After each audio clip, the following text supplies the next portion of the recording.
할렐루야! 유년 친구들 모두 건강하게 잘 지내고 있죠? 이번 주도 큐맨이 말씀 퀴즈를 내려왔어요. 지난주에는 우리 모두가 피스메이커가 되어서 교회와 다른 친구들을 사랑하자고 배웠어요. 이번 주도 예배를 통해서 말씀을 배우며 재미있는 퀴즈도 우리 풀어볼까요? 그럼 이번 주 문제 나갑니다. 오늘 말씀에서 외국인 한 사람이 소개되는데요. 한국인보다 한국을 더 사랑한 사람이라는 별명을 가진 사람은 누구일까요? 힌트는 초성 힌트로 총 3글자예요. 이번 주 예배를 집중해서 잘 들여서 유년부 친구들 모두 퀴즈를 맞췄으면 좋겠어요. 정답은 이번 주 20일 금요일까지 유년부 카톡 채널로 보내주세요. 이름과 학년과 연락처도 함께 보내주세요. 그럼 이만 큐맨은 들어가 볼게요. 안녕.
우리가 모여서 예배드릴 때 기뻐하시는 하나님, 지금은 다 함께 모여서 예배할 수 없지만 저희의 온 몸과 마음을 다해 하나님을 바라보며 예배드릴 때 지금 이곳에 하나님이 계심을 믿어요. 예수님의 보혈로 깨끗해지고 하나님의 자녀가 되게 해주심을 감사드립니다. 저희가 더욱더 주님을 알게 하시고 주님을 사랑하고 이웃을 사랑하며 주님 말씀 안에서 자라나 하나님 아버지를 기쁘게 해드릴 수 있도록 도와주세요. 저희를 사랑하시고 구원하시며 눈동자처럼 지키시고 갈 길을 인도하시는 하나님 아버지를 찬양하며 예수님의 이름으로 기도합니다. 아멘. 안녕하세요, 유년부 친구들. 한 주간 잘 지냈나요? 오늘은 전도사님이 간단한 퀴즈를 한번 내면서 말씀을 시작해 보려고 해요. 바로 전도사님이 말하는 사람이 누구인지 맞춰보는 건데요. 사실 이 사람이 오늘 큐맨이 냈던 그 말씀 퀴즈의 정답이기도 하니까 한번 잘 맞춰보세요. 자, 그럼 시작해 볼까요? 힌트를 한번 줘볼게요. 먼저 이 사람은 한국인보다 한국을 더 사랑한 사람이라는 별명을 가지고 있어요. 그렇다면 외국인인데 혹시 벌써 정답을 아는 친구가 있을까요? 네, 아직 정답을 맞힌 친구는 없을 것 같은데요. 그럼 두 번째 힌트를 알려줄게요. 이 사람은 2013년도 7월에 독립운동가로 뽑혔어요. 오, 독립운동을 했다면 일본에게 나라를 빼앗겼던 조선시대 말에 살았던 외국인이었겠네요. 아니, 외국인인데 우리나라를 위해 독립운동을 했다니 정말 대단한데요. 혹시 이제 누구인지 아는 친구가 있을까요? 문제가 쉽지가 않죠. 힌트를 그럼 하나 더 줄게요. 이 사람은 노래로만 전해 내려오던 우리나라의 민요 아리랑의 악보를 처음으로 만들어준 사람이에요. 와, 정말 대단한 일을 했네요. 외국인인데 독립운동도 같이 해주고 아리랑의 악보까지 만들어주다니 정답을 아는 친구가 있을까요? 네, 문제가 너무 어렵죠? 전도사님이 정답을 알려줄게요. 잘 들어보세요. 이 사람의 이름은 바로 호머 헐버트라는 선교사님이에요. 헐버트 선교사님은 미국인이었는데요. 1886년 조선시대가 끝나갈 무렵에 우리나라에 선교사로 왔어요. 지금은 대한민국 하면 외국에서 모르는 사람이 거의 없지만 당시에 우리나라는 외국에 잘 알려지지 않은 그런 나라였어요. 가난하고 힘이 없는 작은 나라였기 때문이었죠. 심지어 너무 알려지지 않아서 당시 서양 사람들은 한국에는 사람을 잡아먹는 식인종이 산다고 생각하는 사람들도 많았었대요. 그런데 헐버트 선교사님은 이렇게 잘 알려지지도 않고 식인종이 살지도 모르는 우리나라에 예수님의 복음을 전하기 위해 왔어요. 예수님을 전하기 위해 잘 알지도 못하는 한국에 와서 많은 사람들에게 영어를 가르쳐 줬고요. 한국을 얼마나 사랑했던지 우리 한글의 띄어쓰기도 헐버트 선교사님이 만들었답니다. 만약에 헐버트 선교사님이 띄어쓰기를 만들어주지 않았다면 어땠을까요? 나 물 좀 다오. 무슨 뜻일까요? 네, 물을 달라는 말이겠죠. 하지만 같은 말이어도 띄어쓰기를 잘못해서 친구들에게 카톡을 보냈다고 생각해 보세요. 친구들은 이 카톡을 보고 전도사님에게 나무를 가져다 줄 거예요. 또 동생이 게임을 하는데 자꾸 져서 엄마에게 동생이 자꾸만 져요 라고 카톡을 보냈는데 띄어쓰기를 잘못해서 동생이 자꾸 만져요 라고 보낸다면 엄마는 동생이 내가 아끼는 물건을 자꾸 만지나? 라고 생각하시겠죠? 이렇게 세종대왕이 만든 멋진 한글을 잘 사용할 수 있도록 띄어쓰기를 만들어준 분이 바로 헐버트 선교사님이랍니다. 이뿐만이 아니에요. 우리나라의 옛 이름 조선의 왕이었던 고종 황제가 일본에게 빼앗긴 나라를 되찾기 위해 미국에 비밀 편지를 보냈는데요. 이때 이 비밀 편지를 누구에게 맡길까 고민하다가 헐버트 선교사님께 부탁해요. 굉장히 위험할 수 있는 일이었지만 비밀 편지를 전달해주는 역할을 맡았던 분이 바로 헐버트 선교사님이랍니다. 또 서양의 힘센 나라들에게 일본이 강제로 빼앗은 땅은 조선의 땅이기 때문에 독립하는 것이 당연하다라고 알리며 설득을 한 일을 열심히 하셨지요. 그런데 무엇보다 굉장히 놀라운 일이 있어요. 헐버트 선교사님이 돌아가시고 나서 어디에 묻혔을까요? 친구들 놀라지 마세요. 헐버트 선교사님은 미국인이었지만 서울 마포구에 묻혀 있어요. 왜냐하면 죽기 전에 헐버트 선교사님이 나는 한국 땅에 묻히고 싶소 라고 유언을 남겼기 때문이래요. 친구들 중에 오늘 전도사님이 왜 이 묘지에서 설교를 하나 궁금해하는 사람도 있을 텐데요. 바로 이곳이 헐버트 선교사님이 묻혀있는 양화진 외국인 선교사 묘원이에요. 그래서 전도사님이 이곳에서 말씀을 전하고 있는 거랍니다. 아무튼 정말 대단하죠. 한국인보다 한국을 더 사랑하고 아꼈던 헐버트 선교사님. 미국인이었던 선교사님은 대체 무엇 때문에 아무 관계도 없는 한국을 사랑하고 한국을 도와주기 위해 힘쓰다가 한국 땅에 묻혔을까요? 사실 자기 잘못으로 조선이 일본에게 빼앗긴 것도 아닌데 조선을 위해 희생하고 조선의 평화를 찾아주기 위해 힘쓸 필요가 없었잖아요. 네, 바로 예수님의 사랑 때문이에요. 예수님이 헐버트 선교사님을 사랑하셔서 헐버트 선교사님을 위해 십자가에서 돌아가셨던 것처럼 헐버트 선교사님도 똑같이 한국인, 조선인을 위해 사랑을 전하고 돌아가신 거예요. 그런데 친구들, 오늘 성경 말씀에도 헐버트 선교사님처럼 평화를 이루기 위해 지혜로운 행동을 했던 사람이 소개되고 있어요. 바로 아비가일인데요. 아비가일은 어떤 사람이었는지 말씀을 통해 살펴볼까요? 옛날 다윗이 왕이 되기 전 나발이라는 큰 부자가 살고 있었어요. 하루는 나발이 재산을 다 잃어버릴 뻔한 일이 있었는데요. 다윗이 부하들과 함께 나발의 재산을 지켜주었어요. 나발은 다윗에게 큰 은혜를 입었지요. 그리고 시간이 흘러 다윗은 사울 왕을 피해서 부하들과 사막에서 지내게 되었어요. 그런데 부하들이 많다 보니까 금세 먹을 음식이 다 떨어졌답니다. 그래서 다윗은 예전에 자신이 지켜준 적이 있었던 나발이 생각났어요. 그리고 나발을 찾아가서 음식을 얻으려고 사람을 보냈지요. 그런데 이게 웬일이죠? 나발이 다윗에게 받은 은혜를 원수로 갚았어요. 은혜를 갚기는커녕 이렇게 말했죠. 다윗? 그게 누구야? 기억이 1도 안 나네. 요즘에 주인을 배신하는 배신자 놈들이 많다더니 혹시 사울을 배신한 그 배신자 놈 말하는 거냐? 이 말을 전해 들은 다윗은 몹시 화가 났죠. 그래서 다윗은 자신의 군사 400명을 데리고 나발을 치러 갔어요. 그런데 이 소식을 전해 들은 사람이 또 있었어요. 바로 나발의 아내 아비가일인데요. 아비가일은 나발의 아내였긴 했지만 나발과 달리 하나님을 사랑하는 지혜로운 사람이었어요. 매우 놀란 아비가일은 급히 떡과 음료, 양고기 등 맛있는 음식을 나귀 등에 잔뜩 실었어요.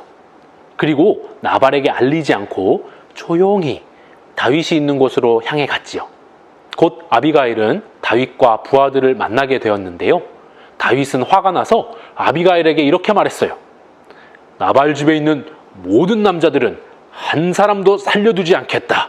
그러자 아비가일은 급히 나귀에서 내려 엎드렸고 얼굴을 땅에 댄 채 다윗에게 말했어요. 주인님이시여, 모든 잘못은 제 잘못입니다. 이 종의 이야기를 들어주세요. 아비가일은 자존심을 내려놓고 자신을 종으로 부르며 겸손하게 말했어요. 또 나발의 잘못이 자신의 잘못이라고 말했죠. 그리고 말을 이어나갔어요. 나중에 주인님이 왕이 되신 후에 오늘 나발 때문에 죄 없이 죽은 자들을 생각하면 마음이 불편하실 수도 있으시니 그때를 생각해서라도 제발 용서해 주세요. 다윗은 아비가일의 말을 듣고 지혜를 칭찬했어요. 그리고 함께 거느리고 온 부하들을 데리고 돌아갔지요. 자, 오늘 성경 말씀에 나오는 아비가일의 이야기를 들으면서 친구들은 어떤 생각을 했나요? 우리 친구들은 어려운 상황에 처해 있거나 도움이 필요한 그런 친구를 모른 척하고 무시하고 놀리는 나발 같은 사람인가요? 아니면 자기의 잘못이 아님에도 평화를 이루기 위해 자존심까지 내려놓는 아비가일 같은 사람인가요? 전도사님은 우리 유년부 친구들은 모두 아비가일과 같은 사람이 되면 좋겠어요. 물론 지금 당장에는 평화를 위해 노력하는 아비가일이 어리석어 보일 수도 있을 거예요. 자존심을 버려야 하죠. 또 남을 위해 희생해야 되죠. 또 손해봐야 되죠.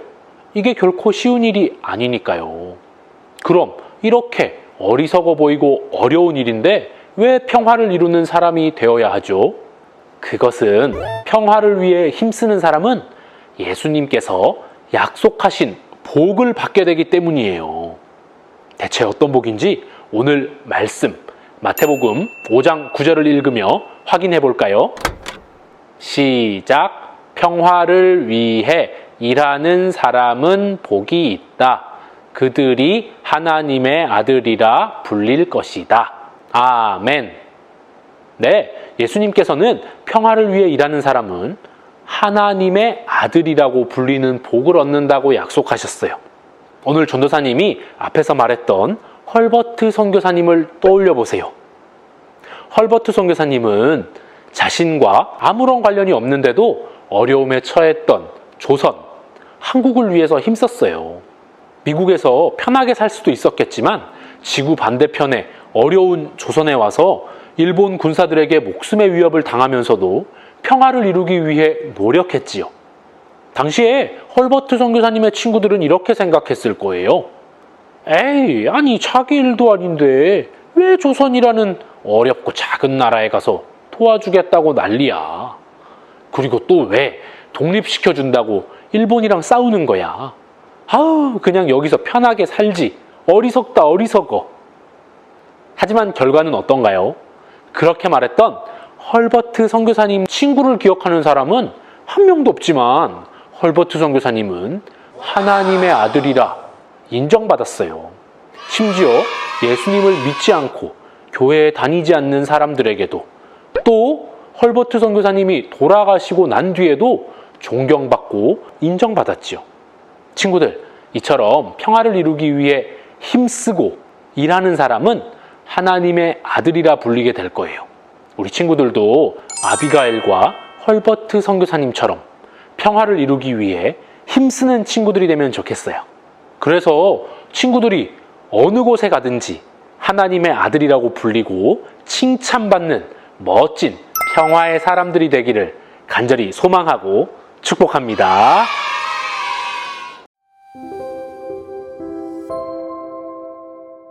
하나님 감사합니다. 우리 유년부 친구들이 아비가일과 헐버트 선교사님처럼 평화를 위해 힘쓰는 친구들이 될 수 있도록 도와주세요. 평화를 위해 힘쓰다 보면 자존심을 내려놓아야 할 때도 있고 희생하며 손해를 보게 될 때도 있습니다. 하지만 평화를 위해 힘써서 많은 사람들에게 하나님의 아들이라고 불리고 하나님께서도 칭찬하시고 인정하는 그런 우리 친구들 될 수 있도록 도와주세요. 이번 한 주간도 우리 친구들 코로나 바이러스로부터 지켜주시고 또 어딜 가든지 하나님께서 보호해 주셔서 안전하고 건강하게 생활할 수 있도록 인도해 주세요. 감사하며 살아계신 예수님 이름으로 기도드렸습니다. 아멘.